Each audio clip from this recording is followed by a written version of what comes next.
I would consider myself a pretty far leftist. Been listening to you guys for a long time and really solidified my position as far as, where I stand. The only thing I do disagree with you guys on is you guys were kind of talking or touching on it a little bit ago, but I do feel like as leftists, we should not be pushing for more regulations on the individual as far as gun ownership, and be a little bit more on the side of individual rights and systematic regulation.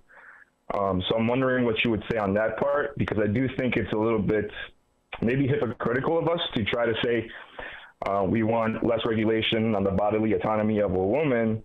I mean, obviously, I hate drawing that line, but you guys were talking about that as well. But also trying to, play that game of saying individual rights for a woman, but no individual rights for a constitutional right.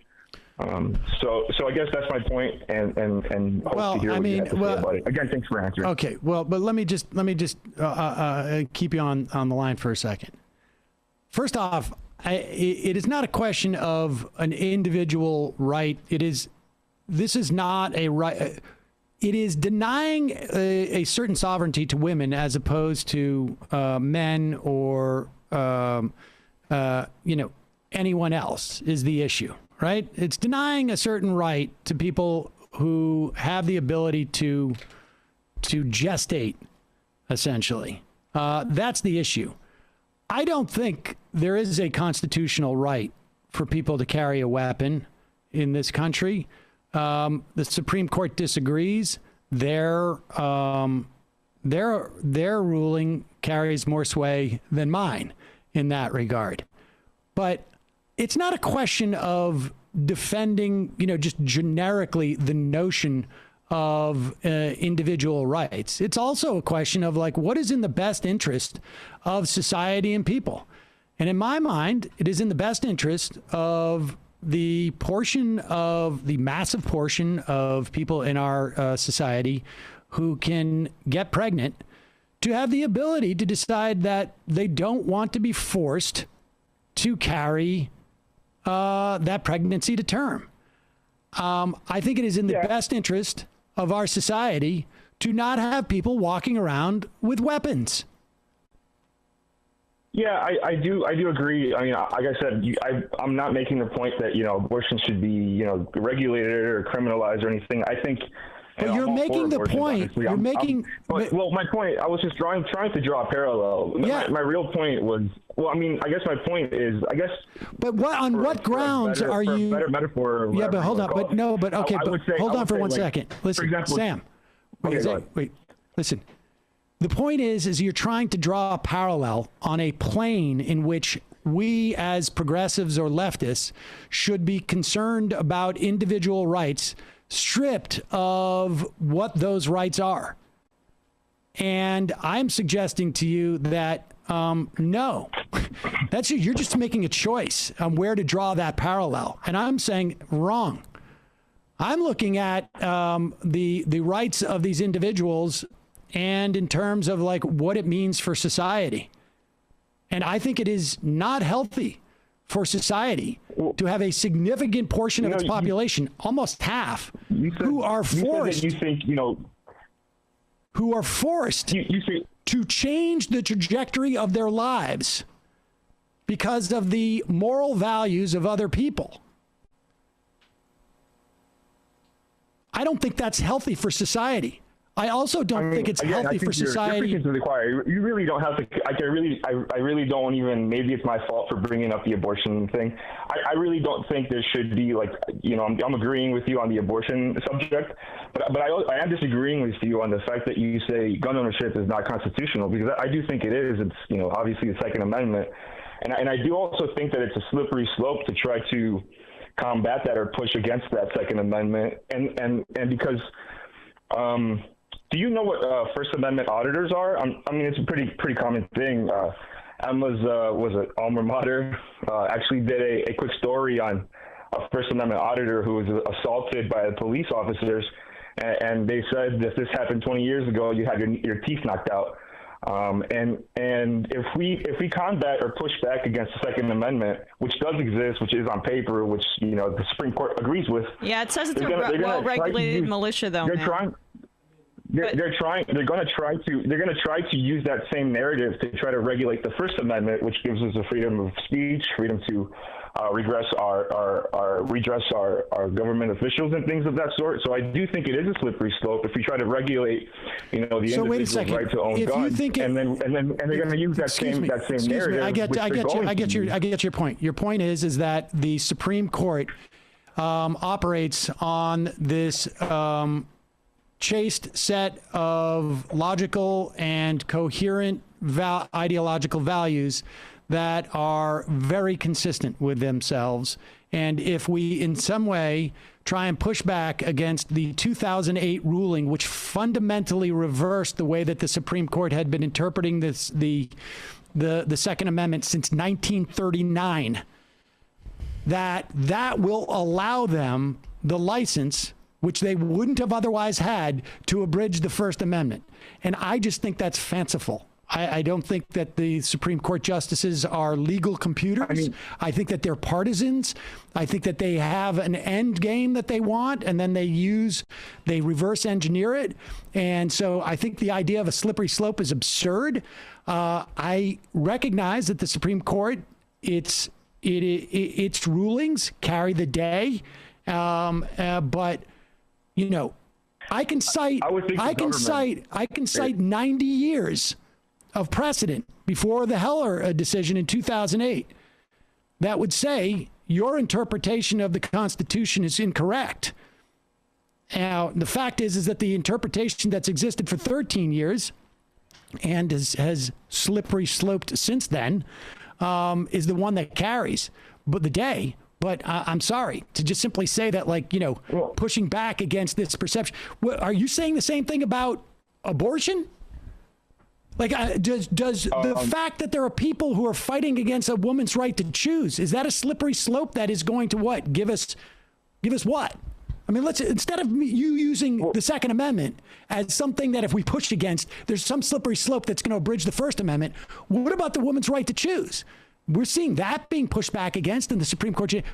Where's the slippery slope there? I don't understand what point you're trying to make. You just made a point to me that if we using that as No, I understand, but put aside that for a moment. You just said to me that pushing back against the Second Amendment is going to open the door for the Supreme Court, I guess, to abridge the First Amendment. Well, what about the pushback that abortion rights have gotten? What's the slippery slope there? If there's a slippery slope when we push back against the 13 years of precedents that exist for the Second Amendment, what's the slippery slope on the other side? Where is the erosion of a woman's right to choose that has been the law of the land for 40 years, 50 years? Mm-hmm. What's the slippery slope on that side? Or does the slippery slope only work when you're talking about Second Amendment? I think if we normalize regulating the individual, I think we're going to head towards that direction. But I do think, for example, drug use. I'm all for the deregulation of drug use and the decriminalization of drug use, because I think it's all a systemic issue. And along with the gun violence and things of that sort, I think it's more parallel with the Why did you just change the subject? Because I think I don't really understand what point you're trying to make, and my point in general is that I think we shouldn't try to regulate the individual and instead fight for structural differences, a structural change, instead of trying to restrict the single person. Maybe Matt, you can Yeah, this got confused by the abortion stuff and the slippery slope stuff. But basically, I think a left approach to the gun issue, it should be you're going to stop manufacturers from just allowing certain classes of weapons, not penalizing people for having them on the street, right? And I think we all agree with that. Right. I mean, it's only when you It's right, because I think again weapon violence is an effect of just general violence that's been triggered because people are so desperate and hungry. My mom said, don't go to the grocery store when you're hungry. And lots of people are hungry right now, socioeconomically speaking, and these cause violence and in turn cause, gun violence. But I don't think that guns are necessarily the issue. I think they're just the tool that are being used because of people's, remorse towards structure, people's remorse towards power. Yeah, people's remorse towards government. And I think it can be dangerous for the left to try to push for this, higher regulation when we really should be fighting.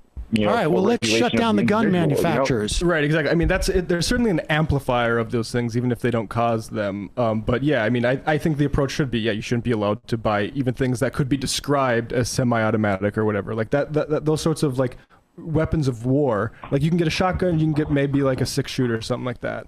And like stuff that's useful for hunting maybe too. But any of this like clip stuff, get it out of here. You should have to be licensed in the military. I just think the point is that a city should be able to say, we don't want guns on our streets. Right, I agree with that too. I mean, well, that's a bit of like, that's like a bit of a states' right kind of argument, I guess. I understand what you're saying, but I do think. Well, then I think the state, the federal government should be able to say that too. I mean, I'm sorry. Well, do you think a federal government should be able to say you can't be here because you're black? I mean, it's really the same thing because it's civil liberties, and again, like I said, civil liberties. It's not making these comparisons. Stick to the guns. That's not the same thing. Yeah, you're really confusing the issues. That's not the same thing. Comparisons.